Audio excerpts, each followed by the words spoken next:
Nick, welcome to Physiologically Speaking. I have a question for you before we start. How many grams of creatine are you currently taking per day? Well, first, thank you for having me. Right now, in terms of my creatine dose, I'm taking about 10 per day. So I usually split that morning and evening just from more of a sensitivity in my stomach sometimes. So I've been doing that for almost a year now, probably. Prior to that, I was doing 5 grams a day, the traditional gym bro sort of thing. And as I dove more into the research, I slowly upped my dose. Not as crazy as some other people where they're on super, super high doses, but I've found my way at around 10 right now. Awesome. Well, we're going to probably talk about some of those super high doses or so-called mega doses today. So anyway, the reason I invited you on today is because you just published this paper, this review article on creatine called Creatine Supplementation, More is Likely Better for Brain Bioenergetics, Health, and Function. And so, as I'm sure you know, and maybe most people listening are aware, like creatine is probably the hottest supplement I think out there right now. Everybody's talking about how much you should take and what you should take it for. And there are a lot of claims, I think, a lot valid and some perhaps a little over exaggerated about what creatine can do and can't do. But you've really become one of my favorite people, not only in this creatine space, but just in the brain health and the exercise and the depression space. You've really kind of like made a name for yourself on social media. So I've enjoyed your content. I'm not just saying that, because you're sitting right in front of me right now, but so props to you for putting all this information out there. And the creatine stuff, though, is interesting. And everybody knows, kind of it's a bro supplement, strength training. That's what it's typically known for. But now there's this whole new sort of paradigm shift in how we're thinking about creatine in terms of using it for brain health. And you're probably one of the people looking into this the most. You co-authored the review with Darren Candow, another great creatine researcher, recently appeared on Dr. Rhonda Patrick's podcast to talk all about creatine. So give us the lowdown, Nick. What is creatine, maybe just in general, before we talk about its role in the brain? And then could you talk about specifically, why creatine is important in brain health, brain function, cognitive function, and so on? So yeah, as you mentioned, creatine is this very popular supplement, and even more so recently, it seems that everyone's kind of talking about it. It's this nitrogenous compound that's composed of three different amino acids. And traditionally, what people were taking it before was from the performance aspect and physical performance, whether that be weightlifting, whether that be running. And the thought is that creatine gives you that extra energy to get those reps in, or to run a little bit further, or whatever it may be. But as you mentioned as well, too, there's been this paradigm shift where creatine for muscle is now being shifted more for creatine for brain. The thing is, though, there's a lot more research for muscle than there is for brain. So the question is, how do we use it for the brain? What dose? How does this even work? And when I also say the word creatine, most of the research looks at creatine monohydrate. That's the most common form of creatine. So it's just creatine paired with a water molecule, essentially. Whereas there's other forms like HCl or nitrate and all these other fancy forms, whereas monohydrate's the most heavily researched. And throughout our discussion, that's primarily the thing that we'll be speaking about. With regards to brain health, though, beyond even mental health, which is my specialty in psychiatry, there's been an increasing view of looking at creatine through this bioenergetic lens, or the brain via this lens, because we know as an organ, it takes up so much energy. So we often quote that the brain only weighs 2% of your body weight, but it uses about 20% of your energy or more, depending on what you're doing. So through that lens, you can imagine that a compound like creatine that can help with energy in your muscles, there may be some utility as well in your brain. So with that, the thought is similar to your muscles, when you ingest exogenous creatine, so whether that's in the form of like a red meat or whether that's actual supplementation in the scoops of creatine or however you may be taking it, this creatine is stored in your muscles and your brain as phosphocreatine. So it essentially pairs a phosphate group with your creatine. And when your body needs some extra energy, it can help take energy from that phosphocreatine store to replenish it a lot quicker than the usual processes. So for the brain and for a large part of the body too, one of the most common processes is called oxidative phosphorylation. We won't get into all of the details of that, but what that essentially says is your body's able to use energy to regenerate, or is able to regenerate energy in the form of ATP. But sometimes under states of metabolic demand, so in sleep deprivation, in depression, in traumatic brain injury, in all of these different conditions, your body's ability to carry out these regular metabolic functions may be impaired. So the thought is that maybe creatine can be useful here, not as a cure for these conditions, but to symptomatically help with some of these energy deficiencies or issues with metabolism that may be present. So I think it's very important to make that statement where some people think that creatine is being presented as this cure-all for all diseases and disorders, and that's not the case. It's more so reframed as perhaps it can help from the energy demand issues that result either from the disorder itself or as a feature of the disorder, which in turn can help with the treatment. So whether it's depression, whether it's Alzheimer's or not sleep depression, sleep deprivation, there may be a role. So that's kind of where the thought for creatine for the brain comes. But the big question for our paper is, what dose do we use? How long do we do it? How do we optimize that? And to be honest, there's not really a clear answer yet, but that's what we hope to see more research to delineate. And the brain makes its own creatine, right? Mm-hmm. But say how much creatine do we store in the brain compared to, say, what levels are in skeletal muscle? Yeah, so in terms of the creatine in the muscle, it's about 95% of your creatine is in your muscle. 5% is in the remainder of your body, so other organs, including your brain. So we'll say just under 5 is in your brain. And as you mentioned, the brain does have its own endogenous creatine stores. The question comes up, though, during these states of prolonged metabolic stress, we think that these endogenous stores may not be enough. And that's why you need some of this exogenous supplementation to replenish it faster than your brain is able to create. And there's a big question mark in, again, how much do we need? How much is your brain able to create under these states of stress? And we don't really know, which is why, dosing wise, what to do for each condition, there's big question marks around it. But it's just to say that, yes, your brain does create its own creatine, but it seems not to be enough depending on the state that you're in. Got it. That totally makes sense. And then it sort of brings up the question now. Exogenous creatine, obviously, there have been dozens, if not hundreds of studies showing you take 5 to 10 grams a day for several weeks, your muscle stores are saturated. So when we supplement with creatine, when we get creatine, say from the diet, but maybe we'll just speak about supplementation with, say, like creatine monohydrate, does it cross the blood-brain barriers? And, what are maybe some mechanisms that are preventing it from crossing the blood-brain barrier, or at least maybe getting into the brain as readily as it would skeletal muscle? Like, is it as straightforward as we can supplement with it and levels increase in the brain just as much as they do in, say, the muscle? So the primary method for creatine getting into your tissues, whether it be muscle or brain, is via the creatine transporter, so CT1. The problem is the muscle has a much higher expression of the CT1 compared to the brain. So you can imagine if you're taking creatine in your body exogenously in the form of supplementation, the majority of it is going to go to your muscle. And that is represented by, as I mentioned before, where we see that 95% of your creatine stores are in your muscle and not in places like your brain. So even though the brain both has its endogenous production and also has some of these transporters, it's to a lesser extent. So we're not sure. Logically, one would think you would need higher doses to maybe saturate the muscles first and allow those less transporters and maybe even less efficient transporters in the brain to be able to get any significant amounts there. The other question, too, is we're very focused on dose a lot for creatine in terms of what's the best dose. But I think an equally important question is duration. And particularly for the brain, we don't really know. It seems the general trend is that maybe we need longer dosing protocols. And one of the shortcomings of a lot of the studies is in randomized control trials, a lot of them are pretty short term. Usually you see an upper bound of like 8 weeks, sometimes 10, 12 weeks. But perhaps that's not even long enough to see some of these changes. And specifically speaking to the field of mental health, which is where I'm more well-versed in, a lot of these trials are even shorter. So some of them are 4 weeks or 6 weeks. And they're using very low doses and not even using loading phases, which is sometimes what we see for muscles. So you can imagine if you're not even expecting a benefit for muscle, maybe you wouldn't even have that benefit for the brain. So I think although there is a lot of literature right now on varying creatine doses for the brain, they're biased towards the lower doses and the shorter durations. So it's akin, and an example I give for mental health is if you had an antidepressant and you were using it at half the starting dose and you kept it there the whole time, you wouldn't actually really expect to see an effect on the brain or anything in general, side effects, anything, because it wasn't on for a high enough dose, but also not a long enough time. So I wonder if that's what's happening with creatine. And oftentimes, too, creatine is paired with other therapies.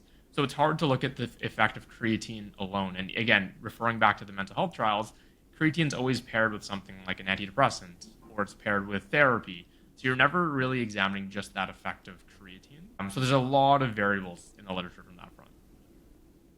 Yeah, definitely. And I think, you want to separate, say, okay, is creatine say effective in curing depression, and maybe it's hard to isolate that if you pair it with like an SSRI or some other sort of therapy. But there is some evidence, from studies using magnetic resonance spectroscopy where they directly look at, hey, is creatine getting into the brain? And there have been a few studies to show that, from what I'm aware of, reading your review paper. But that was one of the main things I noticed, was that there were a few trials using like 20 maybe grams per day, or sometimes like a 0.3, 0.4 grams per kilogram of body weight per day. And yeah, I think the longest one that I was able to look at in your review was 8 weeks maybe, which, yeah, I mean, there are people who are using creatine for years and years and years. And it's like, perhaps maybe that's the time span that you need to hit that muscle saturation, kind of like you mentioned. Something that I remember Darren Candow said when he was on Dr. Rhonda Patrick's podcast was that there's sort of, the theory is sort of that there's this spillover effect, basically. Like, you take 5 grams per day and you just keep it at that, and basically that's enough to saturate muscles. Well, what if we boost it up to 10, 15, 20 grams per day? Then there's this spillover where it's actually allowed to like get into the brain. And I actually found that theory quite compelling. And I think it's a good way to think about it, because you can apply that same theory to other medications, and even kind of not the exact same, but referring back to antidepressants, some of them work very differently depending on the dose in terms of what neurotransmitters they even affect. So it's almost like any medication. Too low of a dose is not going to have an effect. Too high of a dose may have lots of side effects, but you need to find that right dose. And I think sometimes we're blindsided by the creatine literature because you always hear the most well-researched supplement. And yes, that's true, but more so for muscle. So we know a lot about muscle, and when we put the most well-researched label beside brain, there's a lot of variables that are missing, because the most common question is, what is the best dosing protocol and everything? And there's actually not a clear answer for that yet, to say this person should take this many grams for this many days for this condition. And I think we need to have a lot more trials to have definitive answers there. Yeah, absolutely, for sure. And we'll maybe talk about some dosing protocols at the end here, and maybe what people can take away for this and use for themselves. But the first kind of sort of area for creatine in the brain I wanted to maybe get into today was cognitive function. And I had this post on X a few weeks back where I said, all right, I'll say it, creatine is not a cognitive enhancer. And that was obviously meant to maybe ruffle some feathers, but I see a lot of these claims going around, and just anecdotes, I guess, on social media, where I'll see somebody say, man, I woke up and took my 20 grams of creatine and I feel like my brain is on fire. And my thinking immediately just goes to like mechanism. Well, that's not really how creatine works. It's not one of these acute dosing and you feel it immediately. You don't ever even feel creatine. Like, it's not really something you feel, perhaps unless you take like too much at once, but you'll feel it in a different way. So is creatine a cognitive enhancer? And by that, I mean, healthy individuals, not a lot of cognitive decline. Maybe you're fairly well rested, cognitively healthy. Is creatine a cognitive enhancer? Is it going to help make me smarter or think faster or improve my memory? So they've done some trials in healthy individuals and also older individuals where they looked at different cognitive measures. So memory, cognitive function, attention time, and processing speed. And in adults, they found some benefits from that front. So, and I think it's important to frame it though, because I think sometimes when this is put out in social media or the literature, when you hear these fancy words, you automatically think this is going to make me a genius. If I just take this 5 grams of creatine or 10, or if I just keep upping my creatine, my IQ will just keep going up. That's not the case. It's more so, I think a helpful way to frame it is, even in these healthy populations and even in these older healthy populations where you're seeing these benefits to cognition, it's not this massive change. However, at the same time too, at almost any time, even if you're taking a quote-unquote healthy population, a lot of these people are probably to some degree sleep deprived, to some degree have some depressive symptoms, to some degree are physically having some ailments that would benefit from creatine, allow them to be more active. So I think there are a lot of confounders that are difficult to control for, even in a trial-like setting. So even if creatine doesn't have direct benefits at lower doses or even at these 10 grams or higher sort of thing, there is still some literature to show that there is some benefits to cognition. But it's not, again, going to make you into this super genius, boost your IQ sort of thing. I think it's more a representation of life in general. You're always going to be a little bit sleep deprived. You're always going to have something where that energy buffer will let you get more, whether it's physical or mental reps. And in turn, that may play out in terms of your cognitive functioning in a day-to-day basis, but not to such a large extent where people are selling it that this is going to be a sort of change all supplement for your brain. You're going to be going from low functioning to all of a sudden you're getting all these degrees, et cetera, et cetera. So I think it's important to frame it in terms of expectation. And I do think that there's also a component of placebo effect because, as you mentioned, creatine is not a compound like a psychedelic where when you take it, you immediately have this reaction where you can tell you have something in your system, where there is a placebo effect, and there's a placebo effect with lots of medications too that lead to improvement. And again, I heavily rely on the mental health thing, where with antidepressants, even the placebo effect is really big with those. So even when you tell patients this medication I'm giving you is going to help, versus hey, this medication I'm giving you is not going to help, they've actually done studies on this and saw that there were significant differences in their improvement in depression score and even changes in their brain. And I forget the exact changes from that front, but that was a study in one of the Lancet journals that was published recently. So just to say that, yes, the immediate effect perhaps is more placebo, but there is some evidence for cognition. It's just not as big as it's blown up to be sometimes. I like that take. I think that it's kind of similar to the effects on skeletal muscle, even where I just think if you look at all the studies and even many of the main creatine researchers like Dr. Kandau and doing research on skeletal muscle and body composition will say, listen, it has an effect, but it's very small, and you have to pair it with really heavy, dedicated resistance training. You know, I mean, over several months, you might see a difference of like an extra kilogram of weight lifted or lean body mass, and so it's having an effect, yeah, which is great. It's because it's it's a natural supplement, it's easy, it's cheap, so we're getting this small benefit, but it's not this. It's not caffeine where it's just going to make your lifts like incredibly higher and similar to the brain health stuff. It's not a nootropic, but yes, maybe. And I like the point, and that was something brought up by a lot of people when I made that post was most of us are kind of metabolically stressed all the time. Whether it's sleep, whether it's work, full-time jobs, we're exercising. There's a lot of environmental toxins. So nobody truly is similar to metabolic health. It's like how many people are metabolically healthy? The statistics are saying 12% of Americans are metabolically healthy or something. So even a so-called healthy, cognitively healthy person is experiencing some metabolic stress. So I like that take and I like that perspective. It's sort of providing this maybe cognitive support for people who maybe just be a little bit, maybe need that extra little boost. And then one more thing someone brought up, which I thought was interesting, is that, well, they weren't necessarily taking creatine for their brain health now, but as we'll talk about, there's some literature supporting potentially protection against neurodegenerative diseases later in life. And so it's kind of this preventative measure, like, well, I just want to optimize my brain creatine levels now as I enter my 40s and 50s and 60s as just sort of this supportive therapy. And I sort of liked that idea as well.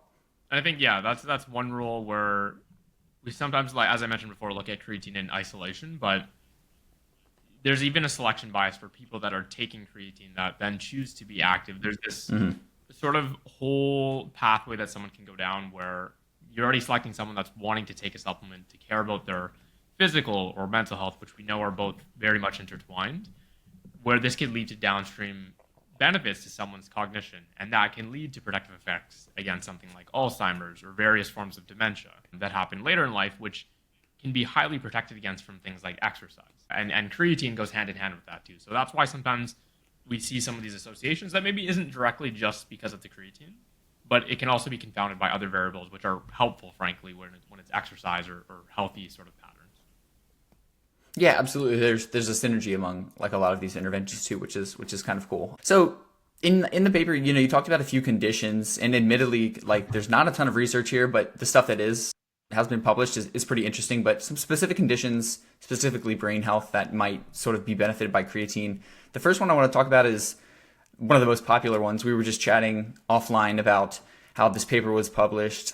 I feel like it was in the last couple of years where they used a single high dose of creatine after sleep deprivation, and this study just took off. And it's every time I turn around, it's being posted somewhere on social media. And the last time I checked, I think it had almost 500,000 accesses on the Nature website where they published the article, which is crazy for a peer-reviewed article. So let's talk about sleep deprivation and sort of this as a metabolic state where creatine might help. What's sort of the research look like there, and what is kind of the mechanism that's going on here? So I think sleep deprivation is a perfect example to kind of conceptualize how your energy demands may change when you have went through a night where maybe you didn't sleep as well, you didn't sleep as much. And it's a personal example for myself because as a resident doctor, I regularly do call shifts. I think my most recent one was it yesterday? I forget. I did a recent call shift and I can't even remember. But that's where creatine may have a role because when you're sleep deprived, it goes back to the energy terms that I described before, where your brain is this very highly energy demanding organ. So to do things that you would normally do in day to day, just focus on this interview, to read a book, to sustain a conversation and listen to someone, that takes some energy. And if you're sleep deprived, everyone has experienced this where it takes so much more mental focus just to lock into that conversation, just to read that book. And sometimes you can't even do it. So what that looks like in your brain is when you're sleep deprived, there is this catabolic state in your brain rather than your brain being able to kind of facilitate energy.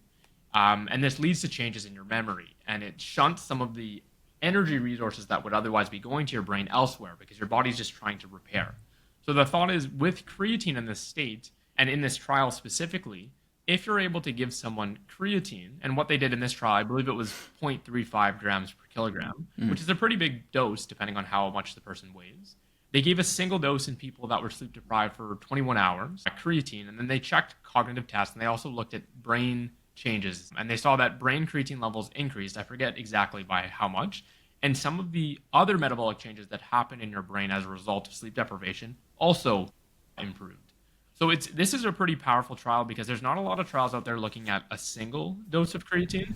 Most of the trials, and I think all of them we'll discuss today, focus on longer term dosing protocols. So whether that's weeks or even sometimes months of a higher dose or sometimes lower doses. But this one used a single high dose and saw a benefit in people, which I think is interesting because that can really modify your dosing protocols for the future, where it's something that I've kind of adopted off label where, as I mentioned before, I take about 10 grams per day, but when I'm post-call, meaning I've worked like a 24-hour shift, I'm weird. I don't sleep the next day, so I just take a double dose of creatine. So I usually take 20, so I'll do 10 and 10. Maybe it's placebo, maybe it's not, but I know this trial was also very small, so for everyone to adapt and go off of this, I would like to see more research first, but if I'm someone interested in this, I like to do the experiment on myself too. So I've adopted that too, where I've found that when I'm in a sleep-deprived state, I try to up my creatine dose just transiently. And I want to say that I've noticed benefit from that front, but I also acknowledge my own biases and everything from that front. So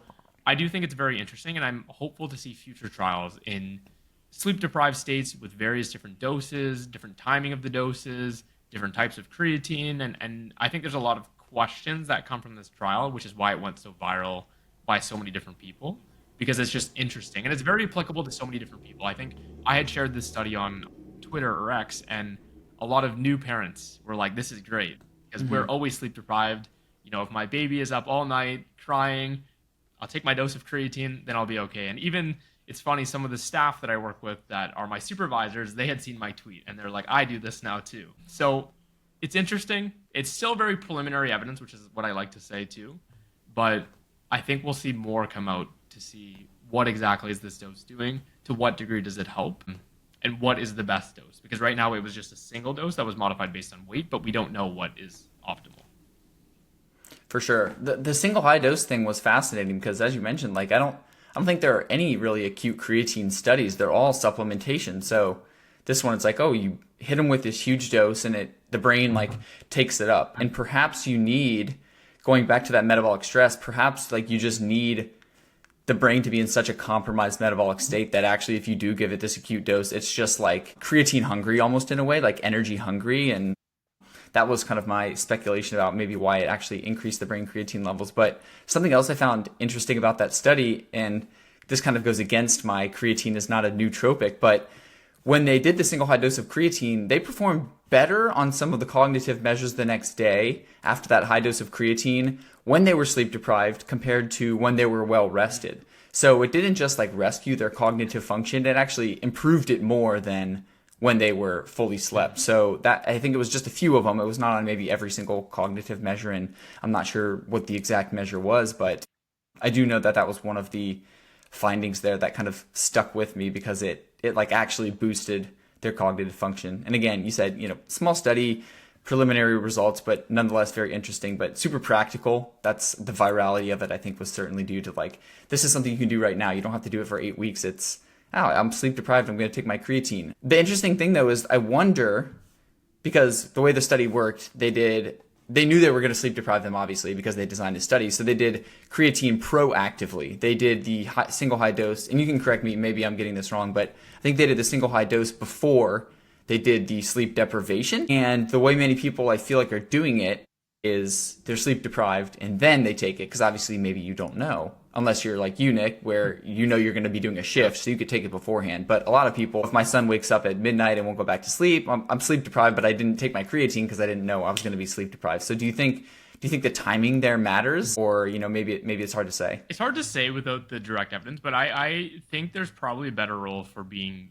proactive. But in the same statement, as you mentioned, when you're in that sleep deprived state, I am in the same camp where I believe that when your brain is more metabolically wanting this creatine, or maybe not saying wanting the creatine, but in a more metabolically demanding state, I think it's more amenable to having these higher doses and maybe uptakes a little bit more, because you can imagine, just on the basis of what makes the most sense for your body, if you need this to function, your brain saying, hey, I need energy, here's energy coming into your body, maybe that 95 to 5 breakdown that I discussed before changes a little bit when you're sleep deprived or when you're depressed, and that would be a feature there. But I think it also does make more sense to be proactive if you're able to, because in the field of even like traumatic brain injury, a lot of people recommend, if you're playing sports, and I know TBI is not the same as sleep deprivation, but it's still kind of this underlying metabolic demand where people say taking a baseline level of creatine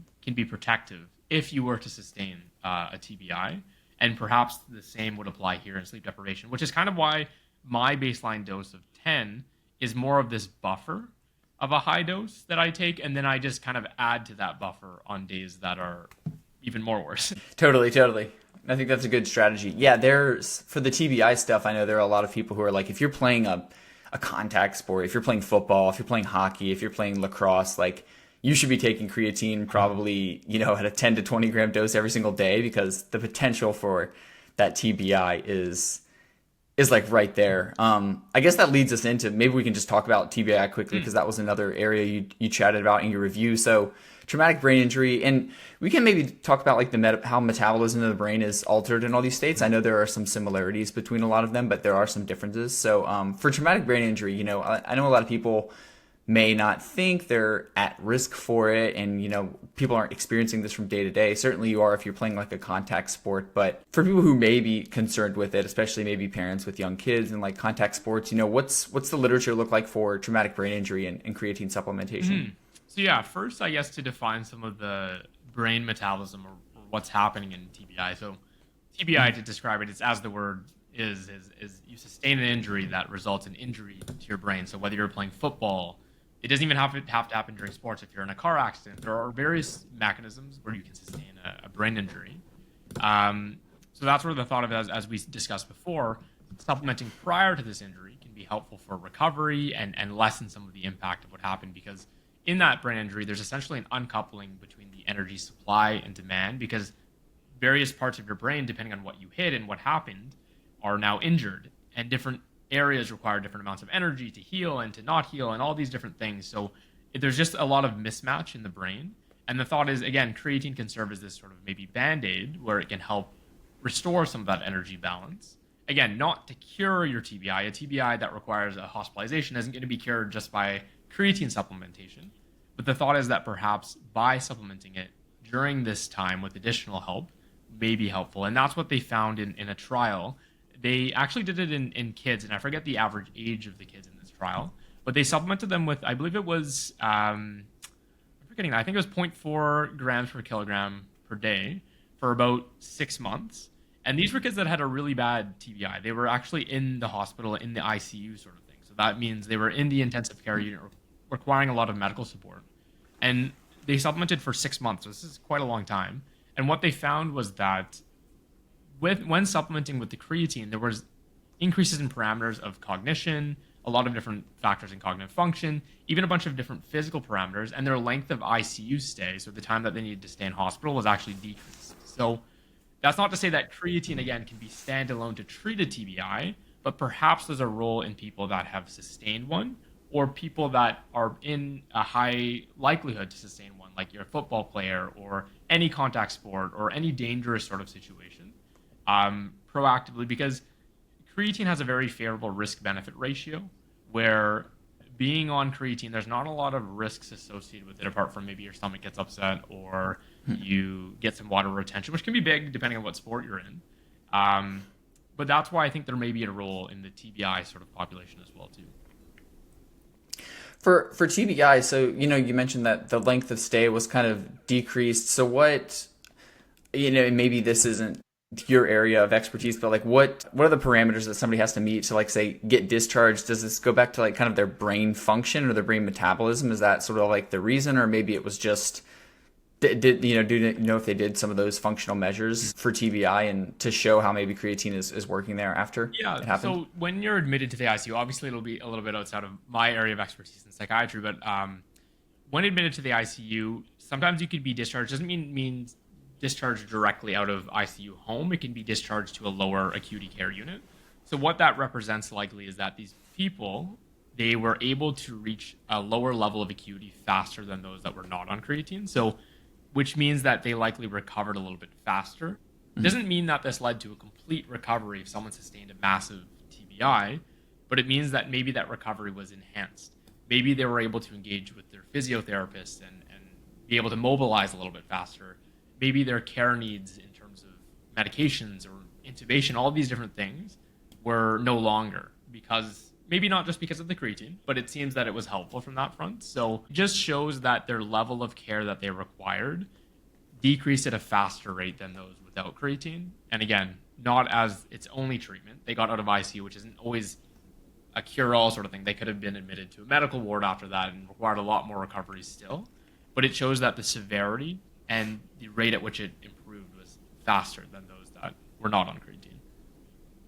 Got it. Yeah. And that one's pretty interesting too because they did it in children and people are always asking about the safety of creatine supplementation for children. And I think, I don't know the age of the children, but they were maybe between like 8 and 12 or something like that in that study. But so, they weren't infants, but kind of interesting too. It seems to be safe, at least in that population. But I guess when you have a TBI, certainly the risks of any side effects of creatine are going to be outweighed by trying to get the TBI cured. All right, so I want to move on to Alzheimer's disease. Very popular topic, not just for creatine. It seems like there's kind of a lot of research always coming out on Alzheimer's disease, a very popular topic. But creatine with Alzheimer's disease, there was a recent study on that, and we can chat about that. Very interesting. It was, again, a pilot study, but some pretty promising data. But in Alzheimer's disease, why might creatine help there? What's sort of the metabolic milieu associated with Alzheimer's disease? It's sometimes being called type 3 diabetes, so there's certainly a metabolic component there in the brain. But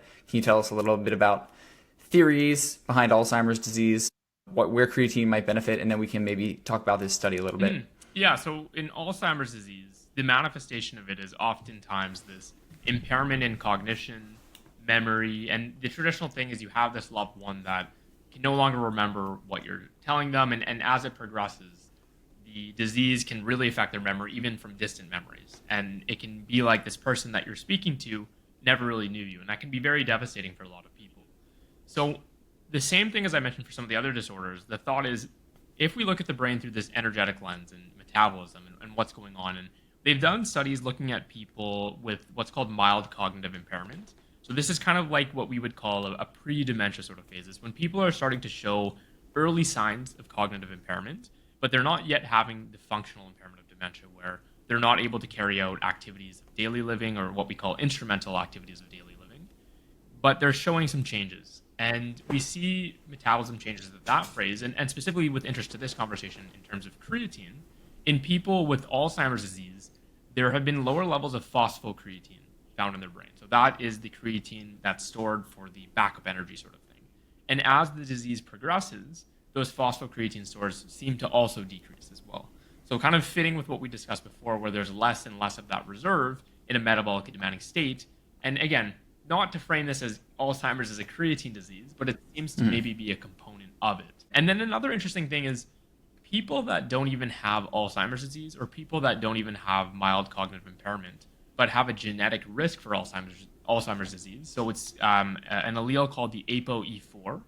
And when they scanned brains of people with this, they also found that these people have lower levels of phosphocreatine in the brain. So all of these signs, from going to genetic risk to mild cognitive impairment to Alzheimer's disease and progression of Alzheimer's disease, we see lower levels of phosphocreatine and creatine in the brain, which points towards maybe there's something going on here. So this is where the trial, I believe it came out this year, just a few months ago, looked at Alzheimer's disease patients, and it was a small trial. It's more deemed for feasibility. I believe they have another trial that's actually ongoing right now, larger scale, bigger numbers, more tests, stuff like that.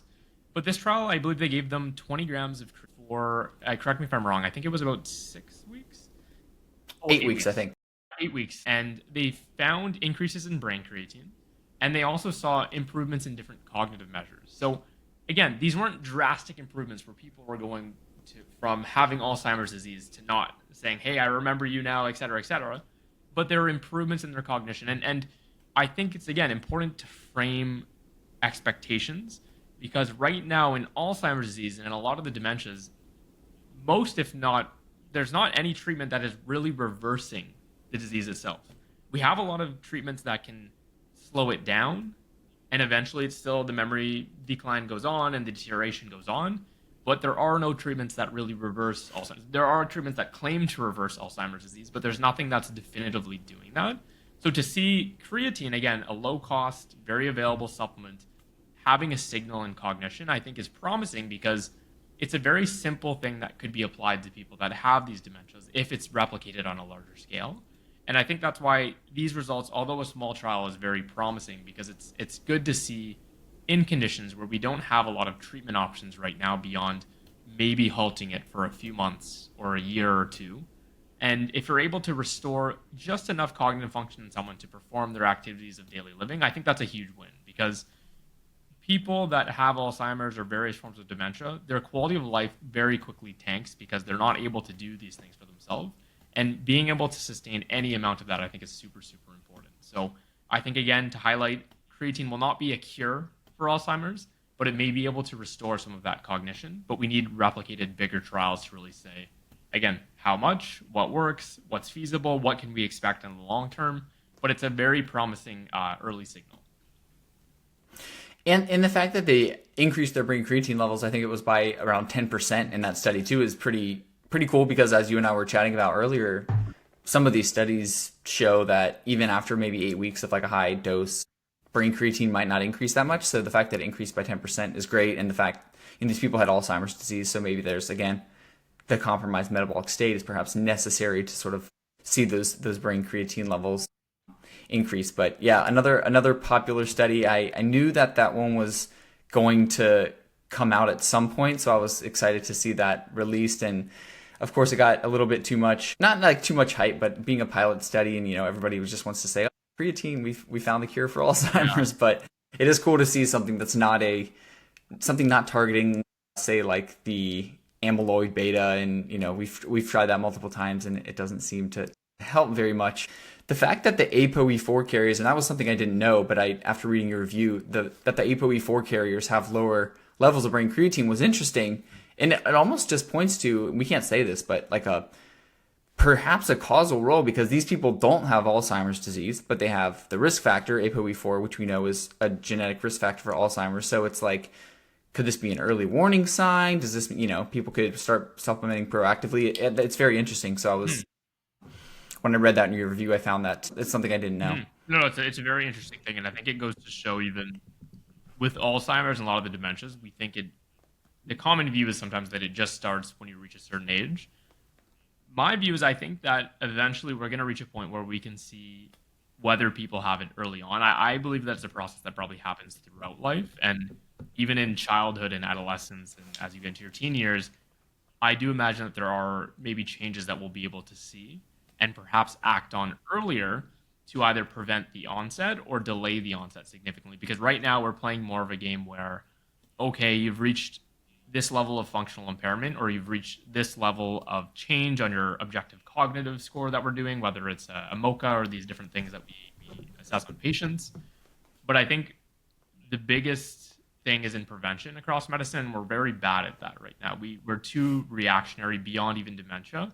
We say, oh, you have these symptoms now, let's treat it now with our treatments that don't work that well, and let's invest $1 billion more to find this treatment that works not much better, but it has a fancier name. And then we go through the same sort of cycle versus saying, let's identify someone and let's prevent this from happening or delay the onset so that we don't have to have these multi-billion-dollar treatments. Yeah, I mean, unfortunately, most of medicine works like that. It's let's start treating your disease once you reach this clinical threshold, whether it's an HbA1c for diabetes or a certain level of LDL cholesterol for cardiovascular disease risk. So we've got to flip backwards, and hopefully paradigm's changing a little bit. Last thing I want to chat about, and this is sort of where your expertise comes in, is depression. So creatine for depression. There have been a couple more studies probably than for any of the other conditions we've just talked about for where it may potentially beneficial. I know earlier we mentioned one where they were combining some creatine with some antidepressant therapy. So in depression, how's brain metabolism altered in depression? Where might creatine come into play here? And then what's the literature say so far, regarding whether it could be helpful, whether it could be synergistic with some of these other therapies? So yeah, in depression, you can think of it as things are kind of just slowed down. And people that have experienced depression or even a depressed-like state, they can really feel that of how it feels to be depressed and slowed down, and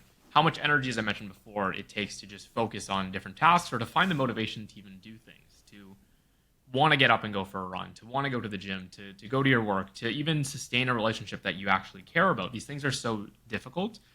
And on a cellular level, that cycles back to what I described before too, where how your brain usually creates energy or ATP through oxidative phosphorylation can be impaired. So the thought is the same, where creatine, although your brain is able to supplement some endogenously, if you're in this prolonged depressed state, and we know depressive episodes can last for months or years even, those stores of creatine that you're using as a backup reserve can become depleted. So the thought is, if you're able to exogenously supplement creatine stores, perhaps that can help with some of these symptoms of depression, whether it be the amotivation, whether it be the low motivation, whether it be low energy, whether it be low concentration, all of these different features that we described to be depression. So as you described, there have been a number of trials looking at creatine, and it's always been pairing it with another therapy. So it's never creatine alone for depression. So they've either paired it with antidepressants, or they've paired it most recently in 2025 with CBT, which is cognitive behavioral therapy, which is one of the first-line treatments for depression. And what they found pretty much across the board is that when you pair it with these first-line treatments, there's a benefit. There's a quicker response, so as soon as 2 weeks, but there's also a better response by the end of the trial. So usually these trials are about 8 weeks long. So perhaps points towards kind of at a cellular level what I was alluding to, but also that it's helping these treatments work a little bit better. You can imagine with therapy, perhaps there's a little bit more engagement cognitively. If someone is super depressed and can't even speak to the therapist in front of them because they just can't get their mind going, maybe having a little bit of creatine will help you engage in therapy. Or even things, it hasn't been paired with exercise yet. It makes the most sense for that, but we know exercise has very similar antidepressant effects to medications and therapy. So pairing creatine and exercise, I think there's likely a role there too. But yeah, so I think that's the thing. And the thing is with the depression literature, a lot of the doses have been very low though. Most of them are 5 grams per day for 8 weeks without a loading phase. And as we discussed before, I think that's probably too low to see significant brain changes. One of the studies that I cited in this paper, and I'm forgetting the authors now, I think it was Kondo, they supplemented people that had a treatment-resistant depression. They were on SSRIs, but they gave them different doses of the creatine. So they did 2, 4, and 10. And what was unique about this study is most of the mental health studies so far didn't really look at brain creatine levels, so we don't know what's going on within the head. But in this one, they looked at brain creatine levels and found that at 2 and 4, the brain creatine changes was pretty much the same. But when you went from 4 to 10, it seemed that the brain creatine levels doubled in terms of how much it changed. And that doubling was also correlated with the depression severity change too. So I think although it's hard to generalize these findings to everyone, because I believe this is a female adolescent population, you can't say the same as of an 80-year-old older man or something like that. I think it's an important early signal to say, in this depressed state, from going from 4 to 10, we're seeing a doubling of brain creatine. Number one, is that enough to see a significant clinical effect? It seems that they did see some in their analyses, but maybe if we go from 10 to 20, there's even more, or higher, or who knows sort of thing. But I think it's an important first step to say that maybe we're using too low of a dose, and it goes back to my example of the antidepressant, where if I was prescribing someone an antidepressant at half of the dose for half of the intended time I expected, and I said, wow, there's no effect, we wouldn't classify that as a treatment failure. We would classify that as you didn't give them an adequate treatment. So I think that's where we're just starting to learn. And the other thing is too, all of these treatments are paired with creatine. So it's never creatine as a monotherapy. So we're actually working right now on getting funding for a creatine monotherapy trial for people with mild depression. So it'll be a smaller trial, similar to the Alzheimer's one, where it's a feasibility trial. We're not expecting huge numbers or anything. It's just to say, is this safe? Will people follow through with this? Is there anything we need to change? But I think it is very interesting because we have lots of people in Canada and the US that are on an antidepressant for mild depression. And we know that antidepressants work the worst for mild depression and moderate. They work better as the severity of your depression increases. So if there is a supplement like creatine that may help with mild or moderate depression as a monotherapy with a better risk benefit ratio, that could be really practice changing to say, or give someone the option at least. Would you like to try this sort of thing instead? So there's that. And then also, as I mentioned too, a missing gap is pairing it with exercises. To me, it makes the most sense. Most people that take creatine right now, that maybe even feeling depressed and stuff or going through something, are taking creatine and going to the gym or running or whatever their exercise may be. And we don't have data points right now to say what is creatine plus exercise, because logically, if exercise alone is comparable to antidepressants and therapy, what if you gave it a little bump of creatine? What would that change? So I think those are all questions that I have, and it would be exciting to see. And we actually have another trial, I believe it's in Brazil, that I was invited to, trying to get funding on as well, pairing creatine with resistance training to see what effect that has on depression. So there's things in the works, and there's things that I'm not even involved with that are going on since the creatine flare for mental health has came up. So I'm excited to see those results, but I think it's very preliminary, but also very promising. Yeah, well, I'd love to hear that those trials are going on, because I think that the next frontier will be creatine plus exercise for mental health stuff. We know creatine paired with whatever, any type of exercise, it's going to enhance it a little bit. But the fact that there are some studies going on, I think that's super exciting. So you'll have to let me know when those are published. I'm sure, a few years from now, obviously, but that's exciting to hear because, yeah, both of those things, especially exercise, but creatine too, are well known to improve mental health, and whether it's depression or just kind of cognitive function. So I'd be curious to see that. And there's also maybe the aspect of I don't know, could pairing creatine with exercise enhance its uptake into the brain? I know that there is a little bit of literature showing if you pair it, take creatine after exercise, the uptake may be enhanced. So, perhaps a megadose of creatine post-exercise or something will put it straight to your brain. I don't know, that, just speculation there. So regarding dosing, so I think this is a good place to end. Just talk about, based on what we know right now, what would you suggest people do in terms of creatine dosing? I think most people who are taking it are probably taking 5 grams per day, and we know that that's sufficient to saturate their muscle stores. If they are interested in maybe experimenting with creatine for the brain health or taking it proactively, like we just talked about, what kind of dose do you think that people should be taking? I know there are some people right now who are talking about they're taking 20 grams per day. It seems a bit excessive to me, but what would be your main recommendation here? I know you just told us earlier what you do, but what would you recommend? What's a dose that people should probably look to take? I guess I always put my caveat before this is that each person is very different, and if you're going to consider taking something, always want to talk to your doctor, specifically if you have other medical conditions that may interact with that or anything of that sort. But in terms of doses for brain as compared to muscle, I think right now, as you mentioned, I'm taking 10 grams. That's kind of my safe comfort spot, because I think between 10 and 20 grams is really where a lot of these studies are lying. Some of them go a little bit higher when you look at the weight-based dosing. But right now, I think I'm sticking around 10, and I'd say between 10 and 20, because that's where a lot of the literature is. And the other thing is we don't have a lot of long-term data on higher doses. So again, as I mentioned, there is a favorable risk-benefit ratio, but you can only push anything too far. You can have too much of water and run into problems.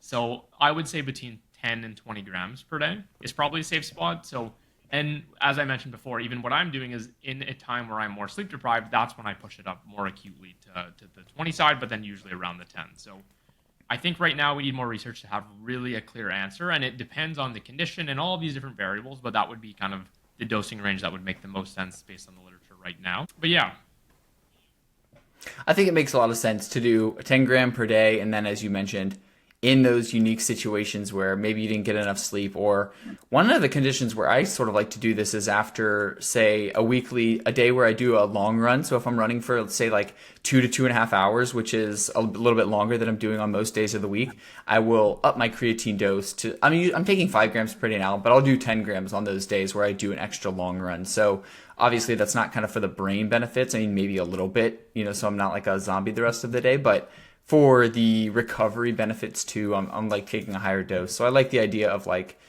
let's use this higher dose in some unique scenarios and take 10 grams per day otherwise. Because the fact is, I mean, it is a fairly inexpensive supplement, but if you're taking 20 grams per day, you're going through your stash 4 times as fast as you would with 5 grams per day. So you're going to have to keep upping, keep your subscription to creatine, I guess. But yeah.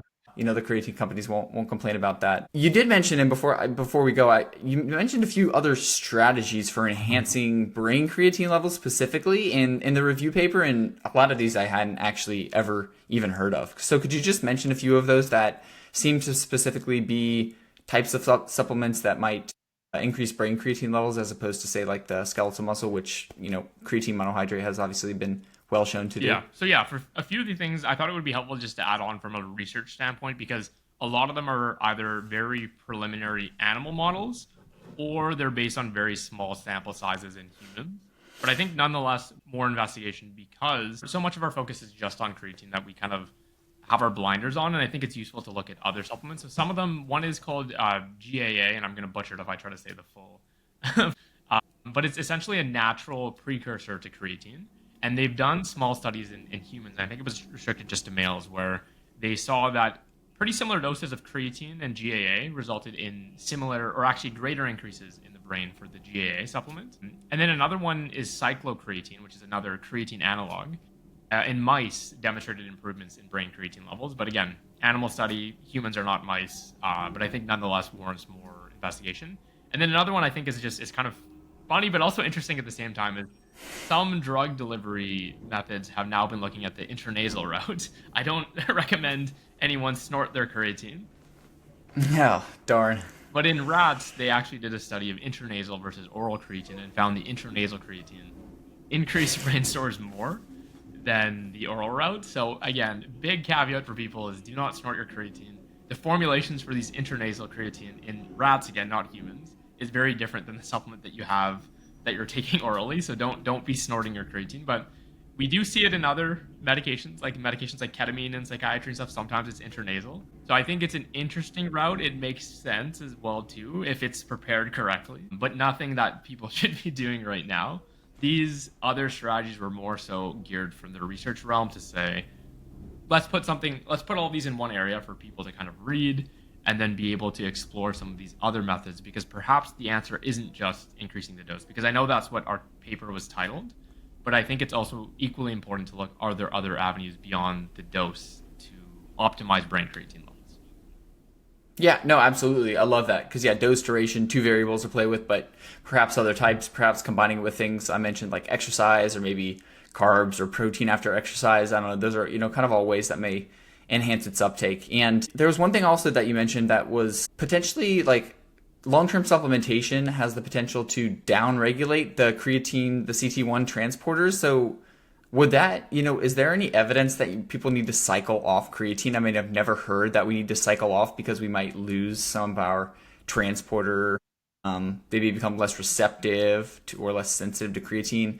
For the brain, like, would that be rationale to maybe cycle off of it, or is there not really any rationale to do that? Yeah, so my understanding of this literature is for the cycling on and off, a lot of it is based on animal studies as well too. So there's not some rigorous studies even in humans for the CT1 being downregulated, but they did find some of that in mice. But I don't think that's strong enough muscle nor brain to recommend necessarily cycling off to avoid downregulation.